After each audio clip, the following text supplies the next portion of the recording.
Bonjour, Alexandre Page. Bonjour. Ou bonsoir, on devrait dire, puisque nous sommes le soir.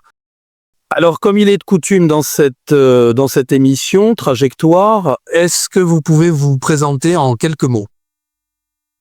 Oui, je suis écrivain et docteur en histoire de l'art. J'aime bien préciser ces deux fonctions qui se rejoignent un petit peu d'ailleurs.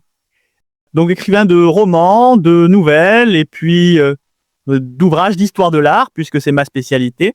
J'ai commencé en fait en écrivant de la non-fiction, des ouvrages d'histoire de l'art, puis après j'ai dérivé plus vers le roman historique en particulier pour, disons, transmettre aussi d'ailleurs mes connaissances. C'est aussi une manière de joindre la connaissance documentaire, on va dire, à une approche plus divertissante qu'à travers des ouvrages scientifiques comme mes premiers livres. Pourquoi cette tendance russophile, je dirais? Parce que dans vos ouvrages, vous y faites souvent référence, vous parlez des peintres russes. Alors, est-ce que vous avez de la famille russe ou est-ce que vous êtes russe? Quel est ce penchant pour la Russie? Non, j'ai pas du tout de famille d'origine russe. Je connais un peu on va dire mon passé familial et ancestral, mais non, j'ai pas trouvé d'ascendance russe. J'ai juste un peu le look peut-être russe, on va dire, le look un peu pop. Mais sinon non, j'ai pas d'ascendance familiale, mais c'est un intérêt en fait qui m'est venu, un intérêt culturel en fait qui m'est venu plutôt au lycée et à l'université. En fait, à l'université, j'ai eu l'occasion, on va dire, de suivre des études de langue russe et de culture russe et slovaque aussi. Et ça m'a du coup donné un intérêt particulier pour... ça a nourri, on va dire, mon intérêt pour les cultures slaves. D'autant que les professeurs que j'ai pu avoir étaient d'origine russe et slovaque et arrivaient vraiment à faire passer, on va dire, leur intérêt pour leur propre pays. Il y avait vraiment un côté beaucoup d'anecdotes et un savoir d'expérience, on va dire, qui faisait que c'était très immersif et très intéressant, très passionnant. Et je pense que ça a beaucoup nourri mon intérêt pour la culture slave, doublé, on va dire aussi d'une certaine lassitude, on va dire, de la culture anglo-saxonne, qui avait tendance un petit peu que je trouvais un petit peu envahissante, on va dire, notamment à travers l'apprentissage obligatoire de l'anglais. Donc j'avoue qu'il y a un côté peut-être un petit peu aussi réactionnaire dans mon attrait pour la culture slave, pour les cultures slaves au sens large. D'accord. Donc vous avez ce penchant-là pour les raisons que vous m'avez évoquées. Alors la deuxième question qui me vient tout de suite après, c'est par rapport à votre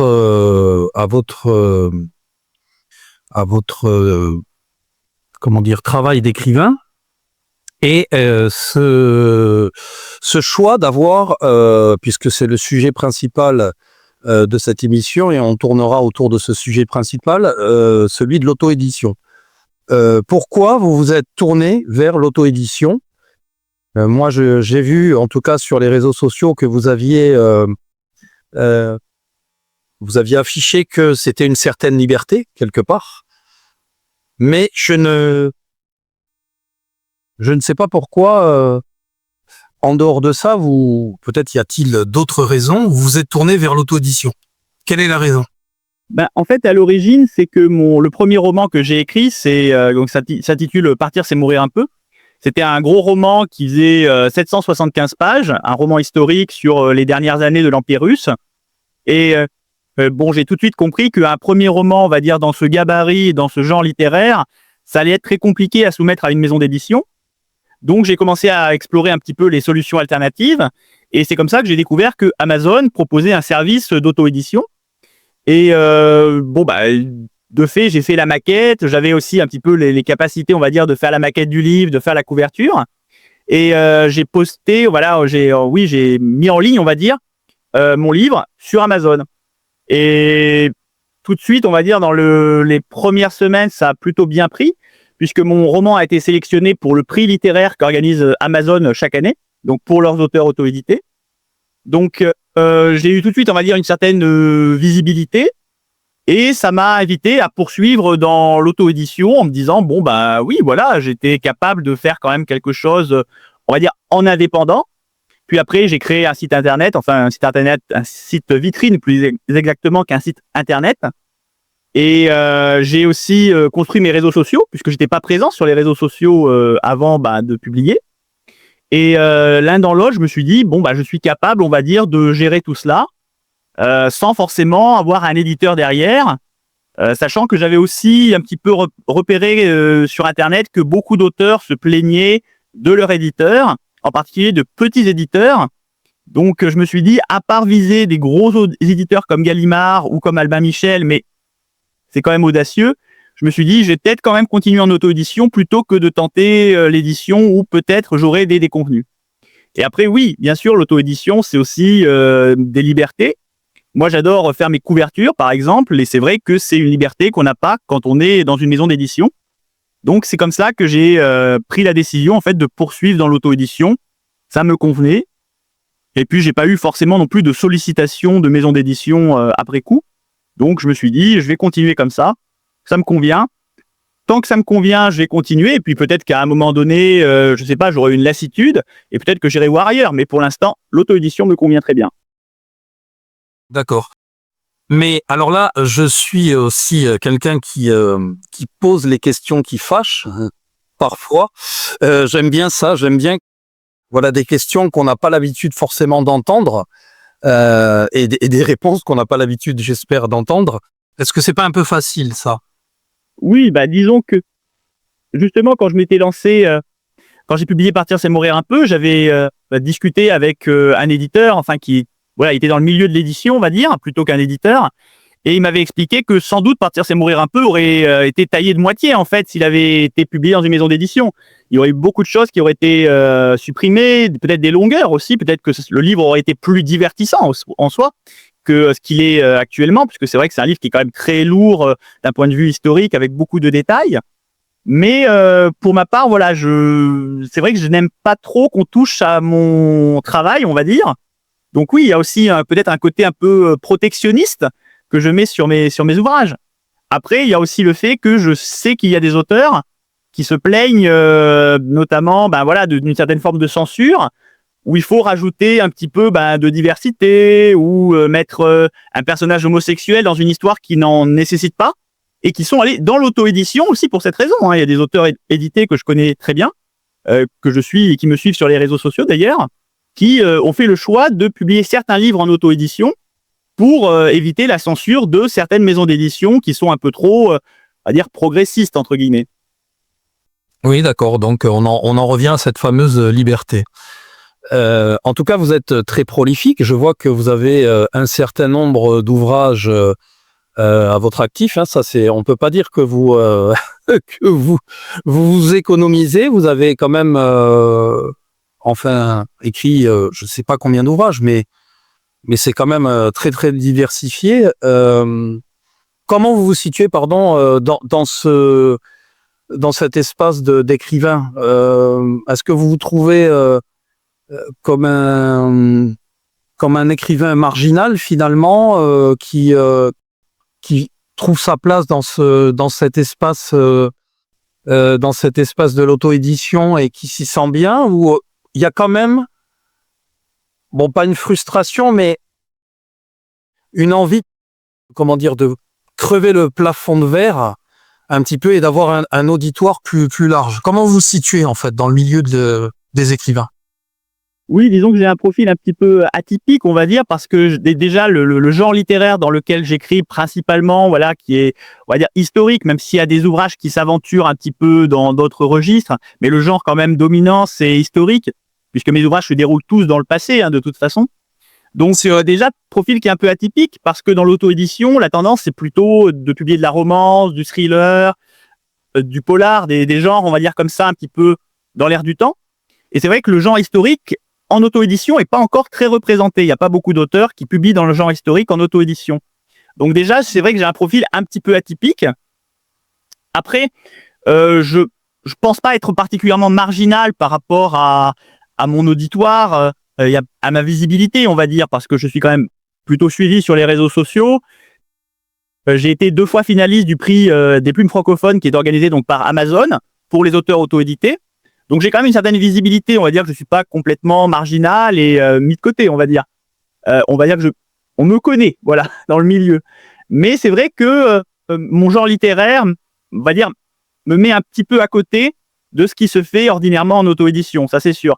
Et oui, il y a sans doute encore un plafond de verre à rompre, on va dire, pour accéder à un lectorat plus vaste et à une audience plus large. Mais ça va aussi évoluer en fonction un petit peu de mes intérêts. Je doute pas qu'à un moment donné, il y a un de mes livres qui va percer ce plafond de verre et qui va peut-être effectivement aller chercher un public qui sera moins un public de niche et qui sera un public un petit peu plus diversifié et on va dire plus représentatif aussi du lectorat de l'auto-édition, parce que j'ai aussi une particularité, c'est que je vends surtout des livres en format papier, alors qu'en auto-édition, c'est vraiment l'e-book qui fonctionne beaucoup.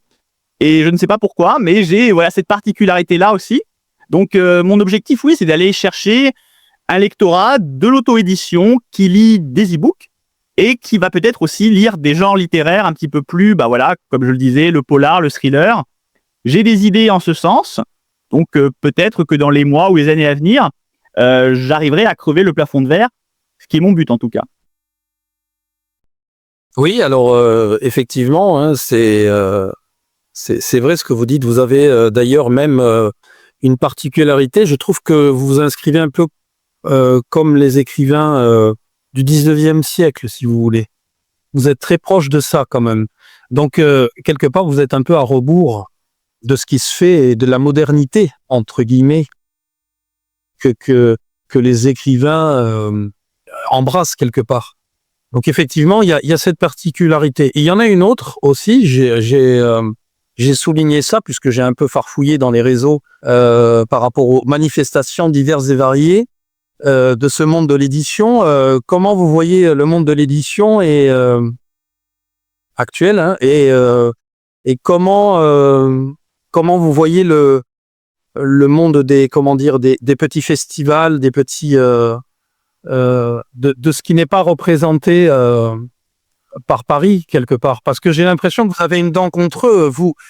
Vous allez rarement dans des coins de France très reculés. Vous restez, j'ai l'impression, dans votre Auvergne, hein, je crois que vous êtes auvergnat, c'est ça? Voilà, donc comment là aussi, vous vous situez par rapport à tout ça? Là déjà, il y a une raison, on va dire, qui est assez pratique, c'est que quand on est en auto-édition, tous les frais sont assumés par l'auteur. Donc c'est sûr que des salons un petit peu lointains, c'est compliqué parce qu'il faut vraiment être sûr de vendre pas mal de livres derrière pour rentabiliser l'inscription, parce qu'il y a beaucoup de salons sont payants, le transport et puis l'hébergement, il faut payer tout ça. Donc c'est aussi une des raisons qui explique principalement le fait que je fais des salons en Auvergne, c'est des raisons économiques. Et puis après, oui, il y a aussi le fait que le monde du livre accepte pas forcément très bien les auteurs auto-édités. C'est vrai que il y a beaucoup de gros salons, mais même de plus petits salons aussi, qui ne sont pas ouverts aux auto-édités. Par exemple, sur Clermont-Ferrand, il y a le salon de Roya-Chamalières. C'est un gros salon du livre. C'est, on va dire, le salon phare, on va dire, en Auvergne. Et il n'est pas ouvert aux auteurs auto-édités. Donc, je n'ai pas pu participer, par exemple, cette année. Donc, c'est vrai que c'est le monde du livre, on va dire, voit encore avec pas mal de frilosité les auteurs auto-édités. Et il ne leur fait pas forcément un bon accueil. Ni les salons, d'ailleurs, ni les librairies. Hein. Il y a des librairies qui, par exemple, ne commandent pas mes livres. Elles peuvent les commander, mais elles ne les commandent pas parce que c'est de l'auto-édition. Il y a aussi des auteurs qui, très clairement, sont des charlatans, hein, faut pas se mentir. Mais justement, c'est dommage qu'il n'y ait pas un peu de tri qui soit opéré peut-être par justement les acteurs du monde du livre. Et moi, je sais par exemple que j'ai participé l'année dernière, c'était en début d'année même. J'ai participé à un salon où normalement l'auto-édition n'est pas acceptée, mais l'organisateur s'est plongé dans un de mes ouvrages, a découvert un de mes ouvrages, a considéré que c'était d'un point de vue littéraire tout à fait recevable et m'a autorisé à participer au salon. Donc il faudrait qu'il y ait un petit peu ce distinguo peut-être entre les auteurs qui sont vraiment investis et qui veulent vraiment promouvoir la littérature à travers l'auto-édition, et puis les charlatans, les escrocs, parce qu'il y en a aussi. Sur Amazon, on peut publier tout ce qu'on veut, hein, et donc forcément, il y a aussi du mauvais. Et je pense qu'il faudrait faire le distinguo entre les deux. Ce que le monde du livre ne fait pas forcément, ce qui est un petit peu ennuyeux, parce que ça crée une cassure qui fait que les multinationales américaines, finalement, soutiennent plus la création littéraire indépendante française que les acteurs du monde du livre, qui pourtant devraient être aux premières loges pour soutenir les indépendants. Mais bon, pour l'instant, c'est vrai que c'est pas trop le cas. Oui, c'est vrai ce que vous dites. Mais vous ne trouvez pas quand même qu'il y a aussi un problème par rapport à, je parle pas simplement de la qualité littéraire, mais du fait que tout simplement les gens se détournent aujourd'hui du livre parce que tout est englobé dans un même monde. Aujourd'hui, quand on vous parle de livres, ça peut être aussi de la bande dessinée. Donc, quand on vous dit, oh là là, comment dirais-je, l'édition se porte très bien, mais il y a une espèce de cavalcade avec des sorties et des sorties et des sorties de livres à n'en plus finir.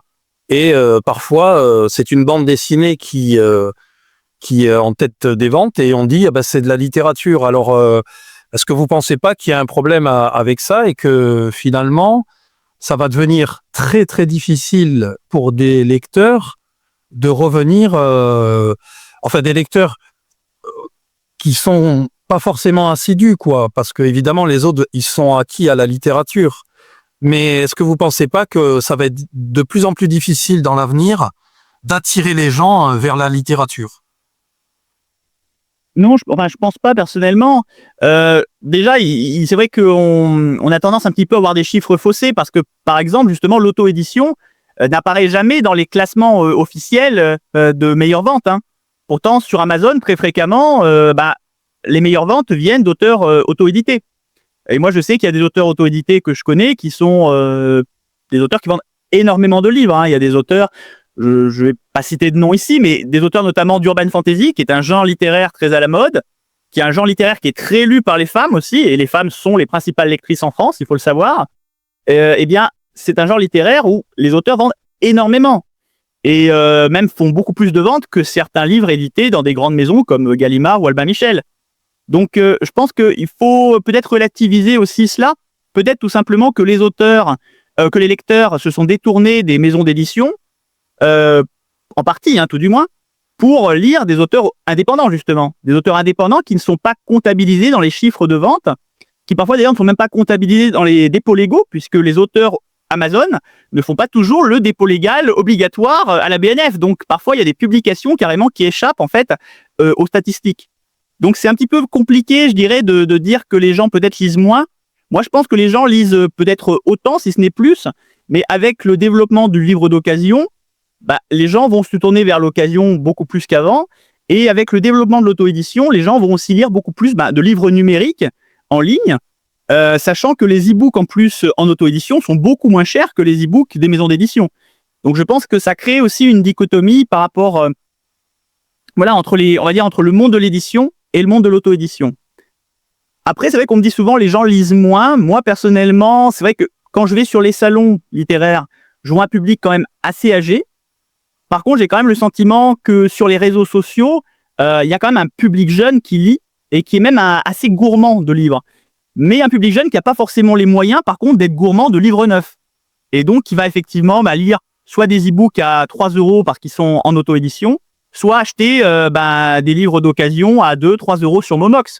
Donc, je pense qu'il y a eu une évolution, on va dire, de la pratique littéraire et que c'est plus difficile de vendre du livre neuf dans le contexte actuel à une population jeune. C'est sûr que la population étudiante, par exemple, c'est plus compliqué.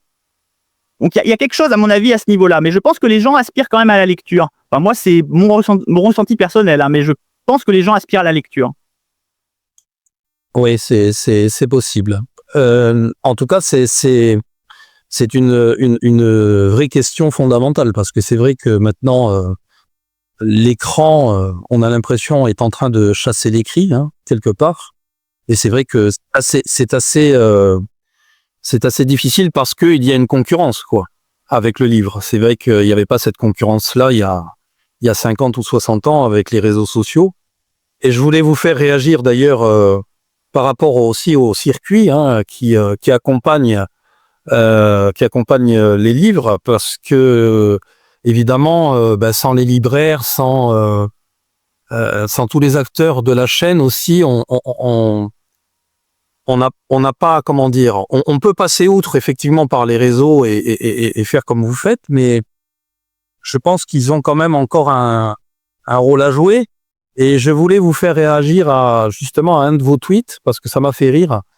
Je vais l'afficher parce que c'est extraordinaire. On a l'impression que vous êtes tout gentil, mais vous avez la dent dure quand même. Mais c'est appréciable, hein. C'est bien, les gens qui ont au moins ce franc-parler. Et on va regarder ça tous les deux. 80 librairies annoncent boycotter les livres du groupe Bolloré. Bon là, c'est aussi une histoire politique et idéologique. Notamment les livres Hachette. Normal, ce sont des thunes bolcheviques qui puent la censure. Vive Amazon et que ces librairies qui riment avec Stasi disparaissent de ce pays. Donc effectivement, ça a été publié sur Twitter, mais c'est assez symptomatique et je trouve ça assez terrible. Ça reflète une certaine évolution depuis quelque temps parce qu'on a eu les libraires qui notamment cachaient les livres de J.K. Rowling à cause de ses positions sur les trans. Il y a aussi des libraires qui ont boycotté ou censuré le livre de Marguerite Stern sur Transmania, voilà, Transmania, le livre de Marguerite Stern. Il y a aussi eu des libraires qui n'ont pas voulu faire de mise en avant aussi du livre d'Éric Zemmour. Donc, il y a quand même une succession depuis quelque temps de boycotts, de censure de la part des libraires contre des livres qui leur paraissent aller contre les idées progressistes qu'ils défendent. Mais je trouve ça assez scandaleux. Et là, je pense que c'est une expression un peu plus ample, on va dire, de ce phénomène, avec là carrément des libraires qui annoncent boycotter carrément un groupe éditorial, en méprisant finalement aussi tous les auteurs qu'il y a derrière, des auteurs qui n'ont rien demandé.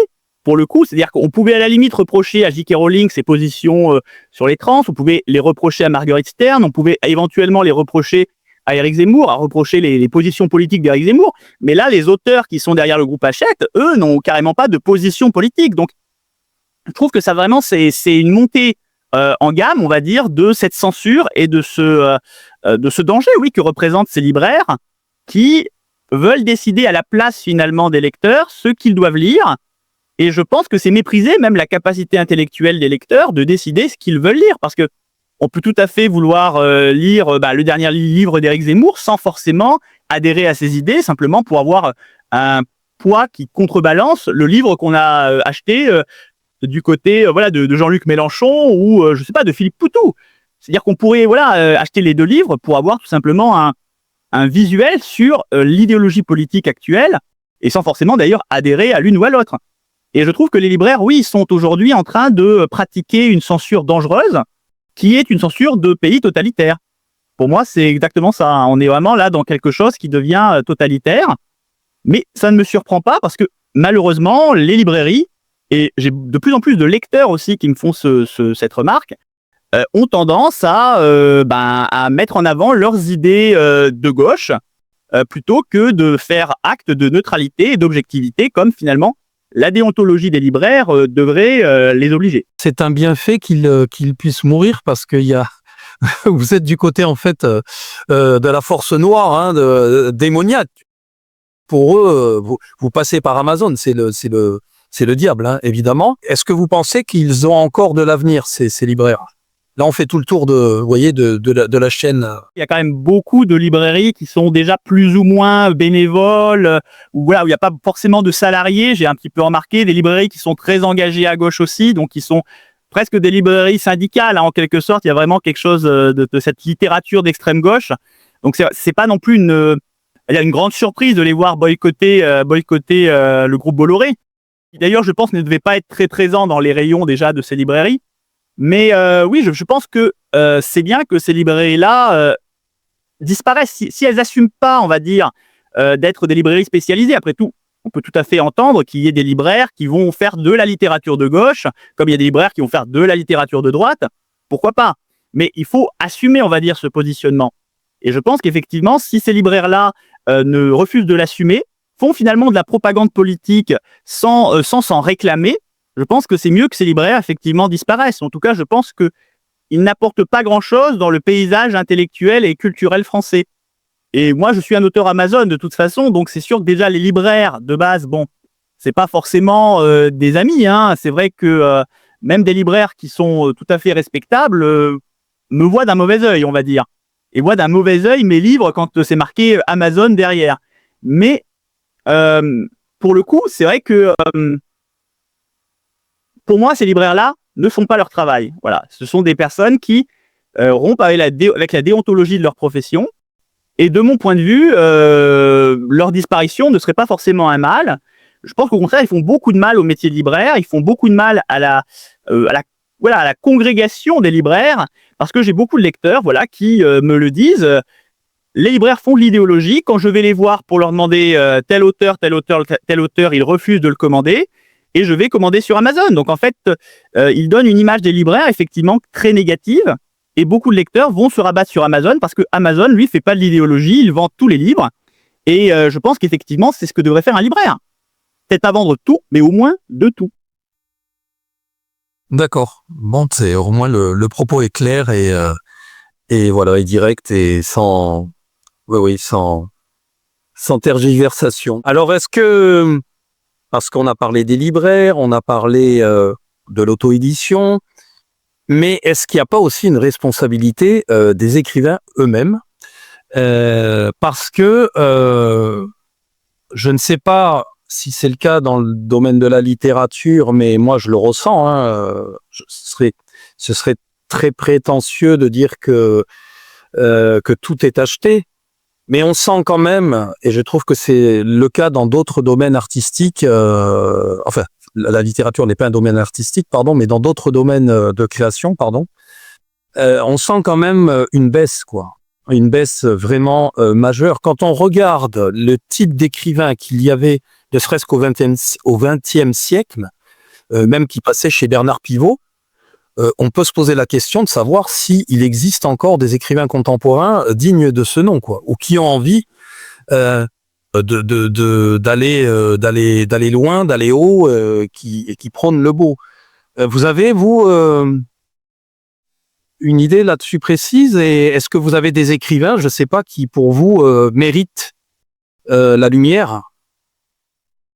Oui, alors c'est vrai que la littérature contemporaine, bon, moi personnellement, c'est vraiment la littérature du 19e siècle qui m'intéresse. C'est vrai que la littérature contemporaine, j'ai beaucoup de mal.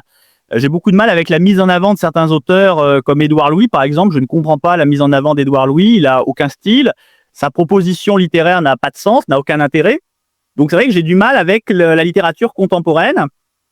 Il y a des auteurs qui font des efforts quand même. C'est vrai que si on prend Camille Pascal, par exemple, ses livres sont quand même fouillés. C'est des livres historiques. Voilà, c'est des romans historiques, mais ils sont quand même fouillés. Il y a quand même une plume aussi. Il y a un effort de fait.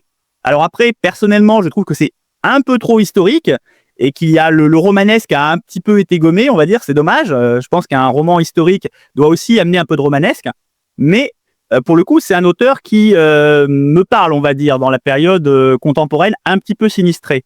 Mais c'est vrai qu'on est dans une époque où le style a disparu, où les auteurs parlent souvent d'eux, souvent de leur petite vie. Une petite vie qui est rarement intéressante parce que la vie des auteurs, c'est pas une vie d'aventurier. Et donc, oui, il y a beaucoup de lacunes, on va dire, aujourd'hui dans la littérature. Après, il faut le dire aussi, les lecteurs sont au rendez-vous pour ces auteurs. Édouard Louis a visiblement son public. Christine Angot a visiblement son public aussi. Mais il y a toujours, malheureusement, un petit peu cette image aujourd'hui, je trouve, où la culture, l'art, doit finalement servir à se vider la tête. C'est un petit peu ce côté, on va avoir un film où on lit un livre pour se vider la tête et pas forcément pour la remplir. Et je trouve ça un petit peu ennuyeux. C'est vrai que ça transparaît vraiment dans la littérature où les phrases sont de plus en plus simples, où l'on rejette les mots compliqués ou dits trop compliqués, où l'on va vraiment vers l'essentiel. Il y a un côté où on épure au maximum le style et l'intrigue. Et finalement, il en résulte des ouvrages fadasses, sans grand relief et avec très peu d'ambition. Et c'est vrai que de mon point de vue, c'est assez problématique, mais ça se retrouve aussi dans d'autres créations. C'est vrai que le cinéma en souffre aussi, où il y a vraiment cette image qu'on va vraiment vers quelque chose d'épuré au maximum, extrêmement simplifié, basique et manichéen.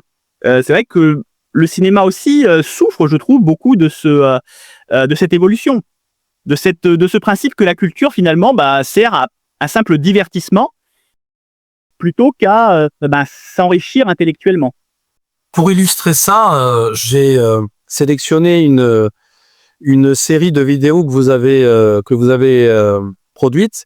Je suis allé voir évidemment votre chaîne et j'ai sélectionné une petite compilation d'écrivains que vous avez un malin plaisir à esquinter, on va dire. Je laisse la vidéo tourner. Ça dure 3 minutes à peu près, 3 minutes 30. Et on reviendra pour parler tous les deux à nouveau.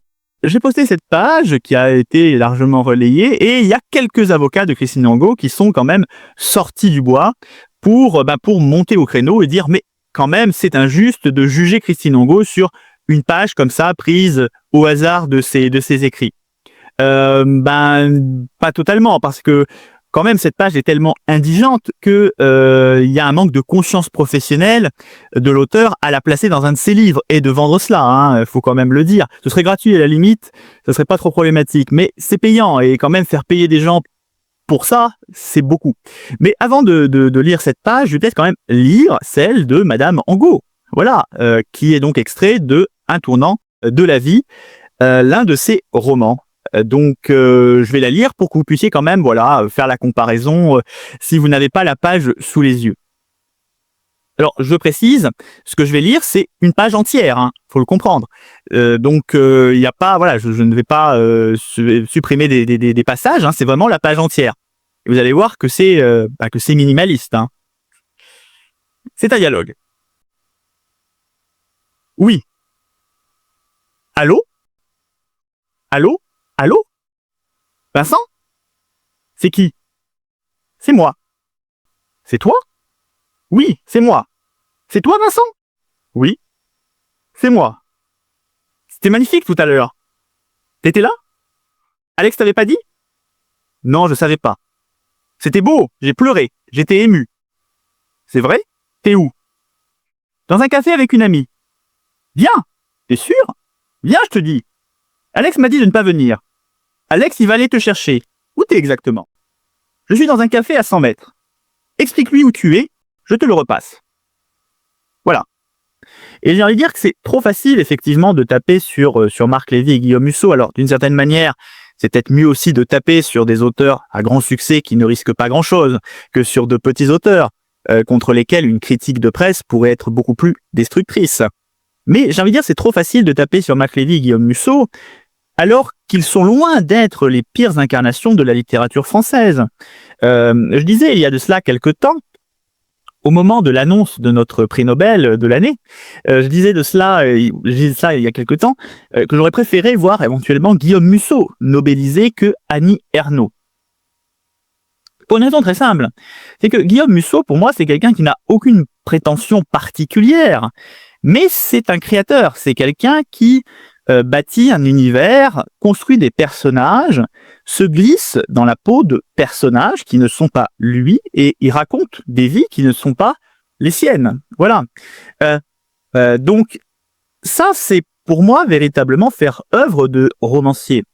Alors vous allez me dire, qu'est-ce qu'il est allé faire dans cette galère de lire du Annie Ernaux alors qu'il déteste ça? Et c'est vrai, j'ai eu l'occasion d'éreinter Annie Ernaux à plusieurs reprises. Eh bien, il y a plusieurs raisons. La première, c'est que c'est toujours plaisant de lire un auteur que l'on n'aime pas, dont on n'apprécie pas le style, qu'on trouve particulièrement médiocre, en particulier quand cet auteur est prix Nobel, parce que finalement, ça nous rassure aussi en tant qu'auteur. C'est le plaisir coupable de lire la concurrence, la médiocre concurrence. Il y a toujours un petit côté plaisir coupable. Bon, j'admets. Alors, que pensez-vous de cette compilation? Vous avez l'impression j'espère pas, en tout cas, de vous être fait piéger. Non, parce que j'ai pris ça volontairement par rapport à la discussion qu'on évoquait. Effectivement, ce qui est appréciable, c'est que vous n'hésitez pas à taper sur des totems, notamment Annie Ernaux, effectivement, qui est une figure beaucoup plus importante à mon avis que Christine Angot. Donc, effectivement, vous n'hésitez pas à le faire. Donc, c'est... Pourquoi cette envie de taper sur ces auteurs contemporains finalement? Parce que vous pourriez passer votre chemin et vous dire voilà quoi, c'est laissons cela de côté. Pour moi en fait ils sont représentatifs. ils sont même à l'origine. Pour Annie Ernaux, on peut même dire qu'elle est à l'origine du déclin littéraire que l'on subit. Hein. Je pense que Christine Angot est un peu la fille spirituelle d'Annie Ernaux, en tout cas l'une de ses filles spirituelles. Et je pense qu'effectivement, ces auteurs ont beaucoup accentué le déclin littéraire par leurs propositions stylistiques, par le centrage, on va dire, sur leur propre ego, qui a beaucoup inspiré visiblement d'autres auteurs. Alors c'est vrai, un petit peu moins depuis quelques années, on va dire qu'il y a une baisse sensible quand même de ce côté autofictionnel et nombriliste, mais malgré tout, on peut pas nier effectivement que les Christine Angot, les Édouard Louis, les Annie Ernaux ont participé vraiment du déclin littéraire. Et je pense que si on veut demain voir revenir le vrai roman et le vrai style aussi, je pense qu'il faut vraiment en finir avec cette mauvaise période littéraire. Et il faut arriver à, à les balayer, à dégager un petit peu toutes ces vieilles ruines, on va dire, d'une époque sinistrée pour la littérature. Et je pense qu'on pourra rebâtir quand on se sera débarrassé de ces totems. Et pour l'instant, bon, ils sont encore là, mais j'espère pour pas trop longtemps. D'accord. Je voulais vous poser une question que je pose souvent aux invités. C'est par rapport à leurs œuvres. Est-ce que vous vous considérez comme un écrivain quand même talentueux? Je sais que c'est très très difficile comme question, mais est-ce que vous vous dites, finalement, moi, Alexandre Page, je n'ai pas à rougir des autres? Personnellement, oui, je vais pas faire de la fausse modestie. Je pense qu'il y a pas mal d'auteurs qui ont tendance un peu à se rabaisser, mais je pense que se rabaisser, ça peut que enfoncer le style et enfoncer effectivement le côté. En tout cas, on s'élève pas en s'enfonçant. Donc, je vais dire que pour ma part, je n'ai pas à rougir de certaines comparaisons. Il y a des lecteurs qui m'ont comparé à Maupassant, d'autres qui m'ont comparé à Pagnol. Bon, ça me paraît encore un petit peu exagéré, on va dire. Le temps le dira. Je pense que j'ai en tout cas un style reconnaissable. Je pense que si je lis demain un extrait d'un de mes textes, je pense que quelqu'un qui m'a déjà lu le reconnaîtra. Donc je pense que j'ai un style. Et ça, je pense que c'est déjà quelque chose d'important parce que le problème, c'est qu'aujourd'hui, je lis des auteurs, je ne peux pas reconnaître leur style. Ça serait écrit par une intelligence artificielle, ce serait exactement la même chose. Hein. Donc je pense que déjà avoir un style, c'est déjà une très bonne chose. Et moi, je pense que j'ai un style. Alors après, on peut l'apprécier ou pas. Mais je pense que j'ai un style de qualité. En tout cas, c'est ce qui ressort des appréciations des lecteurs, donc c'est plutôt bien. Je pense que j'ai un style de qualité et en tout cas, mes références sont des références de qualité. Donc, si je ne peux que m'en approcher, c'est déjà très bien. C'est vrai que moi, mes modèles sont tous dans le 19e siècle. Là, Maupassant, c'est l'un de mes modèles, bien sûr. Thomas Hardy, c'est un de mes modèles aussi. Donc, c'est des auteurs que j'aimerais pouvoir au moins égaler. Est-ce que je m'en suis rapproché assez pour cela? Peut-être pas encore, mais je suis qu'à mes débuts. Donc peut-être que à la fin de carrière, je pourrais prétendre m'être élevé au même rang que Maupassant, tout du moins par le style. On verra. Je pense que le 19e siècle, c'est une période faste, hein, effectivement. Mais le début du 20e, la moitié du 20e est aussi quand même très importante. Après, c'est pas forcément une question de jugement. En fait, c'est si je suis vraiment 19e, c'est avant tout parce que les livres qui me sont tombés entre les mains, en quelque sorte, c'était vraiment des auteurs du 19e. Et puis, moi, c'est vrai que je suis 19e aussi de formation. Donc, j'ai fait mes études sur le 19e siècle. Donc, forcément, j'ai été en contact avec beaucoup plus d'auteurs de cette période-là que la période 20e. Hein. Mais, donc, c'est pour ça, on va dire que ça a façonné mon imaginaire. C'est vraiment les auteurs du 19e siècle qui ont façonné mon imaginaire parce que j'ai eu l'occasion, on va dire, de me familiariser avec eux. Plus qu'avec les auteurs du 20e, même si effectivement dans le 20e siècle il y a des auteurs de qualité, hein, Romain Gary aussi, je les connais moins et en tout cas, même si je les découvre sur le tard, ils inspireront moins mon imaginaire d'auteur que les auteurs que j'ai découverts quand j'étais plus jeune et avec lesquels, on va dire, j'ai grandi ou tissé des relations particulières. Qu'est-ce que vous pensez des auteurs un peu sulfureux? Est-ce que vous pensez qu'il est possible de tout écrire? Vous savez, c'est cette fameuse séparation entre l'homme et l'œuvre. Ça, je la pose très souvent dans mes émissions à des créateurs. Mais ça, c'est très important, je pense aussi, parce que évidemment, quand on a une liberté totale, ça peut déborder. Et puis, on a une responsabilité quand on écrit, je pense. Mais quand quelque chose est fictionnel, mais fait l'apologie de comme ça pouvait être le cas pour Matzneff, parce que Gabriel Matzneff a aussi, bon, il a pratiqué et il a promu aussi quelque part la pédophilie. Donc, même si on reste dans une œuvre fictionnelle, est-ce que vous pensez que la limite, elle est pas là, quoi, qu'on peut quand même, je sais que c'est difficile comme question, c'est très difficile de savoir où est la limite. Disons, le problème, c'est que si on met cette censure-là, on censure par exemple un auteur comme Pierre Louis, qui a lui aussi écrit sur des histoires d'amour adolescentes. Mais voilà, c'est un auteur peut-être à replacer aussi dans son époque. Il a écrit vers 1900, à une époque où c'était légal et finalement admis dans la société. Donc c'est un peu le problème. Si on commence à censurer, c'est quelles limites on va mettre à cette censure. Et moi, je pars du principe que tout peut être écrit du moment que ça reste dans le cadre de la pure fiction. Et par contre, quand on est dans le témoignage ou dans le journal intime de ces faits illégaux, là, ça c'est autre chose, on va dire. Vous arrivez donc à vous détacher de la personne, parce que c'est aussi un problème dans notre époque. Moi, j'ai l'impression que vous parliez effectivement des gens qu'on pointe du doigt, effectivement, et qu'on détourne des rayons des librairies pour des raisons idéologiques aussi.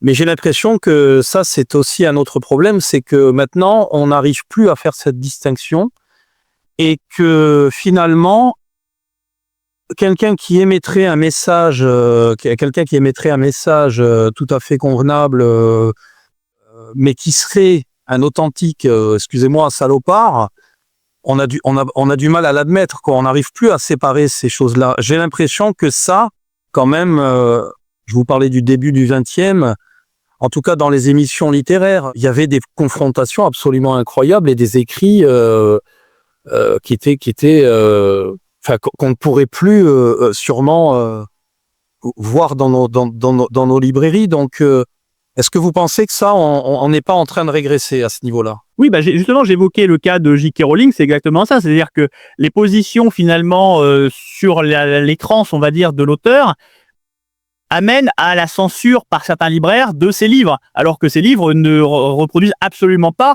ces positions idéologiques et politiques. Mais il y a une confusion qui est faite entre l'auteur et l'œuvre, et effectivement, c'est pas une preuve d'intelligence de mon point de vue. Je pense qu'on peut tout à fait apprécier une œuvre du moment qu'elle n'est pas forcément le reflet des idées ou des positionnements politiques de son auteur, avec lesquels on peut être tout à fait en désaccord par ailleurs. C'est le cas aussi au cinéma, hein. C'est vrai que l'affaire Polanski, par exemple, on peut tout à fait considérer le cinéaste comme le personnage qu'il est et considérer ses films comme les films qu'ils sont, et trouver le pianiste magnifique, par exemple. Donc je pense qu'aujourd'hui, oui, on est dans une forme de baisse d'intelligence où on n'arrive plus à faire le distinguo et où on tombe dans un manichéisme absolu qui voudrait que l'on prenne le tout ensemble, en fait. Il faut tout prendre, soit on prend tout, soit on ne prend rien. Il y a vraiment cette image-là où on n'arrive plus à séparer les deux et avoir la clairvoyance de séparer les deux. C'est un vrai problème, je pense. C'est pour ça que moi, je suis personnellement contre la censure des œuvres et je trouve ridicule les positionnements de boycott et de censure des libraires et des éditeurs aussi, d'ailleurs, qui peuvent s'exprimer depuis quelques temps maintenant. C'est tout le problème actuel, c'est qu'on n'arrive plus à se projeter dans l'époque, à remettre, on va dire, les œuvres littéraires ou artistiques dans le contexte de leur période de création. Mais ça vient aussi d'un problème culturel, c'est-à-dire que les gens, aujourd'hui, n'ont absolument plus, on va dire, connaissance du passé et calquent finalement les mœurs et le monde d'aujourd'hui à un passé qu'ils ignorent. Le passé, pour eux, c'est un trou noir, donc forcément, ils le remplissent de notre époque. Donc je pense qu'il y a un vrai problème de connaissance de l'histoire, de connaissance du passé dans notre pays. Et quand on voit effectivement que certaines personnes n'arrivent pas à replacer Louis XIV dans la frise chronologique, forcément, on peut pas nier qu'il y a un gros problème. Donc, on peut pas replacer des œuvres dans leur époque si ces époques-là ne nous sont pas connues, si finalement ces temps-là nous échappent. Et c'est vraiment le problème de notre époque, hein. Je pense que là, on touche au souci de l'inculture. Est-ce que vous avez l'intention, dans l'avenir, d'essayer quand même de passer par des éditeurs traditionnels, ou alors vous vous contentez de ce que vous avez, vous êtes bien dans votre univers de l'auto-édition et ça vous va, et puis vous allez continuer comme ça pendant des années? Comment voyez-vous l'avenir? Moi, disons, je pense que je vais persister dans l'auto-édition. Bon, pour plein de raisons, hein, des raisons pratiques. C'est vrai que moi, comme je disais, j'aime faire la maquette de mes livres, j'aime faire les couvertures, j'aime, on va dire, tout contrôler. Donc, ça me convient très bien. C'est vrai que d'année en année, j'élargis mon public. Là, maintenant, je fais de plus en plus de salons aussi. Donc, j'ai une visibilité qui s'accroît. Donc, pour l'instant, c'est vrai que je n'éprouve pas forcément le besoin d'aller chercher un éditeur. Et il y a un autre problème aussi qui se pose par rapport à l'édition, c'est que j'ai tendance à écrire des livres qui s'inscrivent, on va dire, dans des genres un petit peu différents. Il y a toujours la dimension historique, mais c'est vrai que par exemple cette année, j'ai écrit 2 livres fantastiques, en tout cas avec des éléments fantastiques à l'intérieur. Et le problème, c'est que un éditeur, il a une ligne éditoriale. Donc, si je propose un roman historique à un éditeur, mais que mon éditeur fait pas de roman fantastique, ça va être compliqué de lui proposer. Donc, il va falloir que j'aille trouver une autre maison. C'est aussi un élément qui me pose un peu de problème, on va dire, pour rechercher un éditeur. C'est ce problème un petit peu de ligne éditoriale. Si j'écrivais que du polar, à la limite, pourquoi pas? Peut-être que je démarcherais un éditeur et que j'essaierais, de lui proposer chaque année mes polars. Mais c'est vrai que je suis un peu éclectique et je pense que c'est difficile quand on est éclectique et un peu touche à tout de s'inscrire dans le monde de l'édition classique. Vous n'êtes pas forcément, j'allais dire, reconnaissable en tant qu'auteur comme un peu une marque. C'est malheureux de dire ça, mais avec un univers bien particulier, comme peuvent le faire certains auteurs. Vous n'êtes pas identifiable, voilà.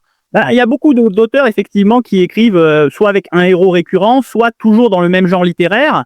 Et c'est vrai que ça facilite le passage à un éditeur, parce que l'éditeur va apprécier justement de pouvoir chaque année publier le dernier roman dans sa collection de tel auteur. Donc un auteur qui a un héros récurrent, par exemple, c'est idéal pour un éditeur pour pouvoir effectivement le proposer d'année en année à son lectorat qui va le suivre. C'est vrai que moi, j'ai tendance à être un peu éclectique, à bondir d'un registre à l'autre, on va dire, et je pense que c'est moins saisissable pour un éditeur. Et ça s'inscrit moins facilement dans une ligne éditoriale cohérente. Donc c'est ça aussi qui, je pense, me réfrène un petit peu, outre les raisons que j'ai pu évoquer sur la liberté, on va dire, d'opérer sur mon travail, la liberté de publier aussi quand je veux, à mon rythme, parce qu'il y a aussi ça. Et puis, comme je disais, le fait est que maintenant j'ai des réseaux sociaux bien installés, j'ai un lectorat bien installé, donc je ressens moins, on va dire, la nécessité d'être accompagné dans mon travail. J'ai un petit peu plus d'expérience aussi. Maintenant, ça fait quand même 5 ans que je suis dans le monde de la publication littéraire, donc j'ai un peu d'expérience, un peu de recul. Je pense que quand je me suis lancé, ça aurait été peut-être bien d'avoir un éditeur. Maintenant, j'ai appris, on va dire, sur le tas, et j'ai peut-être moins besoin d'une expérience extérieure pour progresser. Il y a l'idée du regard aussi, quand même, chez l'éditeur. Parce que finalement, vous avez avancé sans le regard d'un professionnel. Vous n'avez eu que des regards, finalement, on va dire, de proches. C'est un principe, il n'y a que moi qui vois mon travail avant publication. Donc, je le montre à personne, même à mes proches. Et après, oui, il y a des gens qui m'ont fait des retours, mais avec un regard éditorial, c'est-à-dire qu'il y a des personnes qui effectivement m'ont dit que ce livre aurait sans doute pas trouvé une maison d'édition en l'état, parce que comme je le disais, soit il y a trop d'éléments descriptifs, que le rythme peut-être est un peu lent, enfin des choses comme ça. Voilà, ça colle pas forcément à quelque chose de très commercial. Mais moi, ça me dérange pas en fait, puisque c'est pas forcément ce que je recherche non plus. Je cherche à avoir mon lectorat, mais ce que je veux, c'est que le lectorat que j'ai finalement accepte aussi mon style, accepte ma manière d'écrire. J'ai pas envie de m'adapter non plus à eux pour les contenter. C'est à eux de s'adapter un petit peu aussi à mon travail, quoi. Donc finalement, ça me va d'écrire vraiment ce que j'ai envie d'écrire. Voilà, je pense que j'accepterai pas facilement un regard extérieur et des recommandations. Est-ce que vous ne vous maintenez pas aussi dans un système comme ça parce que financièrement, tout simplement, c'est beaucoup plus rentable? En auto-édition, on gagne plus sur les ventes. Maintenant, c'est très compliqué d'atteindre des chiffres de vente d'un Guillaume Musso. C'est impossible même. Donc, oui, disons qu'en auto-édition, si on n'est pas un auteur de best-seller reconnu mondialement, on gagne mieux qu'un auteur en maison d'édition. C'est à peu près sûr. Maintenant, à mon avis, il n'y a que l'édition qui permet vraiment d'atteindre des très hauts niveaux. et de s'imposer vraiment au sommet des ventes. C'est compliqué. Et puis il y a force de frappe promotionnelle aussi, qui n'est pas équivalente. Même pour un auteur qui a beaucoup de succès en auto-édition, la force de frappe promotionnelle est plus faible. Donc il y a cet élément. Mais après, je pense que oui. Enfin moi, à mon niveau en tout cas, à vente égale, en auto-édition, je gagne beaucoup plus que dans le monde de l'édition. Maintenant, si je voulais caresser des chiffres de vente mirobolants, je pourrais pas le faire en auto-édition. C'est mon activité à temps plein. Voilà, donc je m'y consacre à plein temps. Alors après, au niveau des revenus, ça reste modeste, on va dire, enfin modeste. Disons que j'arrive à vivre avec, mais on vit chichement, hein. Après, ça s'améliore d'année en année, donc j'ai de l'espoir aussi, hein. Voilà. Qu'est-ce que vous conseilleriez à un jeune auteur? Moi, personnellement, ouais, comme je dis, ça va dépendre du profil de l'auteur, hein. Si l'auteur est persévérant, qu'il est débrouillard, qu'il sait un peu tout faire, on va dire, qu'il sait faire les corrections, qu'il sait faire sa couverture, je pense que l'auteur a tout intérêt à aller en auto-édition. Il trouvera une liberté, on va dire, créatrice, sans doute un peu plus importante. Faut aussi qu'il soit doué en promotion, parce que la promotion, c'est quand même la moitié du temps de travail pour l'auteur auto-édité, hein. Vraiment être présent sur les réseaux, faire connaître son travail, et puis le faire bien, parce qu'il y a des auteurs qui savent pas le faire, hein. Donc, c'est pas parce qu'on fait des tweets que l'on fait la bonne promotion de son travail. Et par contre, si voilà, on n'est pas débrouillard, qu'il faut commencer par payer une couverture, payer un maquettage, payer des corrections, investir beaucoup d'argent et pour vendre 10 livres derrière, je pense que passer en auto-édition, ça va dégoûter la personne, ça va dégoûter l'auteur, et l'auteur va abandonner, va pas forcément persister dans la publication, ce qui est un petit peu dommage. Donc je pense qu'à ce moment-là, si l'auteur n'a pas cette capacité, on va dire, de cette débrouillardise et cette persévérance, je pense qu'il faut qu'il passe chez un éditeur qui pourra l'accompagner idéalement de la meilleure des façons. Maintenant, il faut être prudent parce qu'il y a des auteurs qui passent chez des éditeurs qui sont en fait des éditeurs escrocs, des personnes qui vont leur demander des sous ou qui vont offrir un service qui ne sera pas au rendez-vous, notamment au niveau de la promotion. Il y a des éditeurs qui ne sont même pas présents sur les réseaux sociaux. Donc, si c'est pour être mal accompagné et finalement ne pas avoir mieux que ce que l'on aurait seul, ça pose problème. Il y a aussi la question de l'éternité, de ce qu'on laisse derrière soi. Et je pose souvent cette question. Qu'est-ce que vous aimeriez qu'on dise de vous une fois que vous aurez quitté cette terre et que vous ne serez plus là à écrire? Qu'est-ce que vous voulez qu'on dise de vous par rapport à votre talent, éventuellement à votre création en tant qu'homme, pourquoi pas aussi? Oui, donc déjà, j'aimerais bien effectivement qu'on continue de lire mes livres à ce moment-là, parce que c'est aussi l'objectif, c'est que mes livres puissent exister dans le futur, hein, enfin après moi. C'est vrai que moi, ce que j'aime bien, déjà, c'est découvrir des auteurs un peu tombés dans l'oubli. Pour cette raison-là, hein, c'est qu'on a l'impression un peu de les faire revivre aussi. Donc déjà, ce serait bien effectivement qu'on continue de lire mes livres. Après, moi personnellement, on va dire en tant qu'homme, comme je disais, la vie d'un écrivain, c'est pas forcément ce qu'il y a de plus passionnant. Donc moi personnellement, que je m'efface, on va dire, derrière mon œuvre, ça me pose pas un souci majeur. Mais voilà, j'aimerais qu'on continue de lire mes livres, de les apprécier et pourquoi pas d'être le Victor Hugo du 21e siècle, voilà, l'équivalent, on va dire, en termes de postérité. C'est très bien, si on me lit, moi, ça sera, même modestement, si après ma mort, on continue de me lire, je serai très satisfait. Voilà, c'est aussi d'ailleurs ce que je me dis quand je vends chaque livre papier, c'est que je me dis, c'est des livres qui peut-être me survivront, continueront de circuler après ma mort et de porter ma voix d'une certaine façon. Donc, non, ça me fait plaisir, effectivement. Et j'espère, oui, qu'on me lira dans le futur, que je ne tomberai pas dans les limbes de l'oubli. Mais bon, de toute façon, mes livres sont à la Bibliothèque nationale de France. Tant que la Bibliothèque nationale de France tiendra debout, mes livres s'y trouveront et peut-être qu'on me redécouvrira dans 200, 250 ans. Qui sait?